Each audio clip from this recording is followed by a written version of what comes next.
You're back with another one. This time we got top 10 players that forced the NBA rule change, part 2 by Austin Sweat.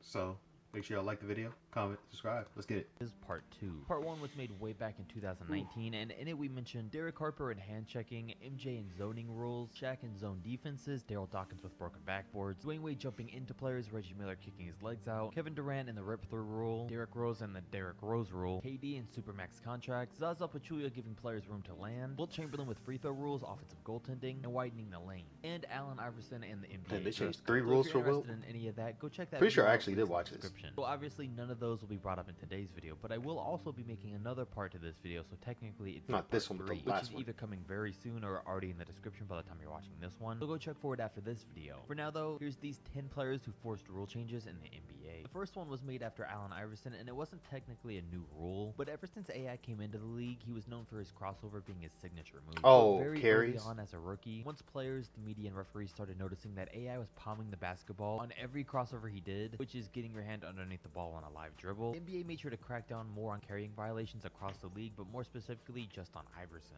You can't make that move and not carry the ball. Truly one of the up-and-coming stars that's going to represent the league. They're going to let him get away with it more times than not. But even that didn't stop him from dominating the league and still being known for crossing players over for the rest of his career. Bruce Bowen was an elite on-ball defender for the Spurs and made the all-defensive first team 5 times. He was one of the best on-ball defenders we've ever seen, but that's usually foreshadowed by his dirty play. Opponents would hate to go up against him because of it and due to the fact that he would purposefully step right under a player when they went up for a jump shot to try and injure them, or at least put that in their head as a possibility when they came back down. Well, in 2006, after exactly that happened to Steve Francis and he sprained his ankle on Bowen's foot, the league made a rule saying that players must have a safe place to land when going up for a shot, and if not, a Good. foul would be called. Of course, when Zaza Pachulia did the same thing to Kawhi Leonard in the playoffs, the rule escalated even further and became a potential flagrant foul if that happened. But we mentioned that Zaza part in the last video. What we didn't mention though was the actual Zaza rule, which the NBA was forced to put into effect, a rule that fan votes didn't solely decide who would make the All-Star teams. Yeah, Now that was counted dumb. player and media votes into the selection process too. Due to the fact that in 2017 when the first fan votes came back, Zaza was on pace to be an All-Star starter that year, For no even though reason. he was averaging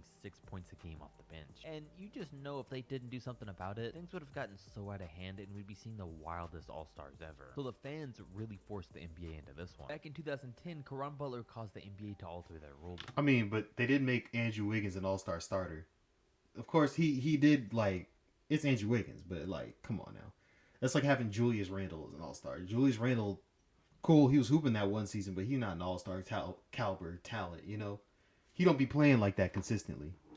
When they banned him and all other players from being allowed to chew on straws on the sideline, saying that it was a safety issue. Caron had been chewing straws on the bench all 8 years he had been in the NBA, then he gets traded to the Dallas Mavericks, and 2 games later the rules changed. Nobody knows why the league just noticed it 540 games into his career, but it was said that he chewed up to 12 straws a game. Like, what are you doing? But it was something he started as a teenager to calm himself down, and it just became a part of his routine. So the league wasn't necessarily worried for him and his safety, but they didn't want kids at home to see him doing it, try to copy him, and then they choke and cause an issue. We've all heard of the hack-a-shack rule, a tactic used by opposing I guess that teams makes to cause sense, okay. superstars that couldn't shoot free throws to try and slow them down. Originally, the rule came into play against Wilt Chamberlain, who was a career 51% free throw shooter, and it led to a lot of games where the other team would just be playing tag with Wilt all game. He'd try to run away and hide behind other players chasing him up and down the court. Well, eventually back then the league made a rule that you couldn't intentionally foul an off-ball player in the last 2 minutes of a game, where they'd be awarded 2 free throws and possession. The rule stood for 30 long years until Shaq came along, and it started to be a real problem, because just 3 hack-a-shack fouls adds 11 minutes to a game. It just wasn't fun to watch. And they talked about it for years, but never made any other changes to the rule, stating that it wasn't always an effective strategy, seeing that Shaq's team still won a good amount of games where this took place. But Greg Popovich was able to find the best way to use this, and anytime the other team had the ball to close out a quarter, he would intentionally foul Shaq so they could get it back for the last possession. Which is why the rule now states that an off-ball player can't be intentionally fouled in the last 2 minutes of any quarter. And that change was made in 2016. Don't know why it took him so long, but it was a little too late for Shaq. His close friend Charles Barkley caused a rule change of his own back in 1999, which says that a player isn't allowed to back someone down with their back to the basket for more than 5 seconds. This is because Barkley used to start at the free throw line, even sometimes closer to the 3-point line. He would just turn around, back guys down, and back into them for 5 to 10 seconds every single possession until he found himself right under the hoop, right where he needed to be. So obviously when this kept happening over and over, the league had to do something about it, and that's why the 5-second rule exists today. It really just That was a filthy up and under. He got How many people? 3 people with over that? and over, the league had to do something about it, and that's why the 5-second rule exists. He got 3 today. people with that Really up and slowed under. the game down and made it pretty boring to watch. When the rule went into effect, though, it didn't really alter Chuck's game at all. It was just one small move that he couldn't do anymore. The Derek Fisher rule is really interesting, though, because I didn't even know about this one. Because apparently after Derek Fisher hit that series-winning jump shot against the Spurs, Oh, in 0.3 2004, seconds? with Yeah. 0.4 seconds on the clock, a rule came out that said no regular basketball shot can be taken with 0.4 seconds left on the clock. If the ball is put into play with that much time left, the shot must be a tip-in. And the Derek Fisher part of this was actually an amendment to the original rule, which is known as the Trent Tucker rule. Because back in 1990 against the Bulls, you can see there's 0.1 seconds left on the clock. Trent comes off the screen and hits a 3 to win the game. And this was very clearly Impossible. a timekeeper mistake. You can see the ball still in the air here, and the clock hasn't even started yet. So the rule was made to be at 0.3 seconds, it has to be a tip-in. But after Fisher's shot, there was still a delay on the clock. It was changed slightly to 0.4 seconds to prevent the game from being decided due to timekeepers not being able to be fast enough. Well, George also forced the NBA to change the rules up a bit. After years of players crashing into cameramen and stepping on them throughout the game, or after shots, they finally did something. Most notable when Dennis Rodman came down from a rebound, fell out of bounds, then over a cameraman's leg, so he kicked him where it hurt. And the cameraman flopped, got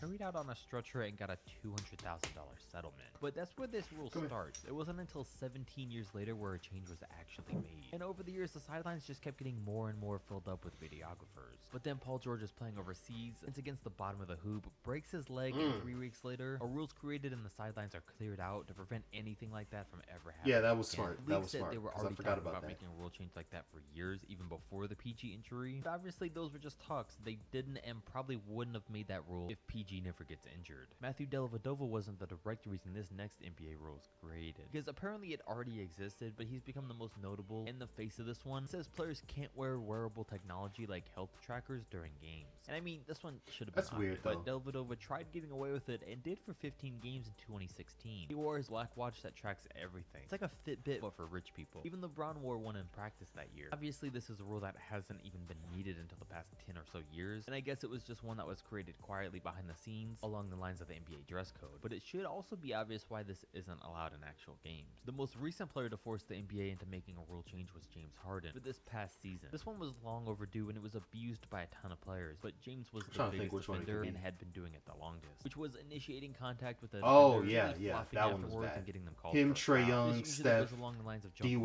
Wade. player on a jump shot, kicking legs out on a 3, wrapping up their arm when driving Chris to the Paul. basket, or just stopping randomly to make the defense run into them. This one was big, and we saw the impact of it right as the season began, and guys like Damian Relax. Lillard, Trae Relax. Young, Luka, Bradley Beal, and Relax. Harden's points per game and free throw attempts suffered because of it. Most of them ended up recovering by the end of the season, but there was also just something satisfying about seeing a rule change be made, and then the immediate effect showing itself by the league's biggest offenders. And while we're here, I'm pretty excited about the new NBA rule that's going to go into effect next season that should eliminate the take foul, where when a fast break starts, the other team just fouls whoever has the ball to stop the fast break. Currently, the clear path foul only eliminates this if the player with the ball is in the front of the fast break, but this new rule should eliminate the whole thing, which means more fast breaks, more dunks, and it'll add a little bit more excitement to I the mean, game. that's No not player really directing me this necessary, one but couldn't be, okay. but it's still a good new rule in my opinion. We have part 2 or part 3 to this video coming very soon. Keep a lookout for it, or the link may already be down in the description, so go check. Yeah, like that rule is not really that necessary, but okay.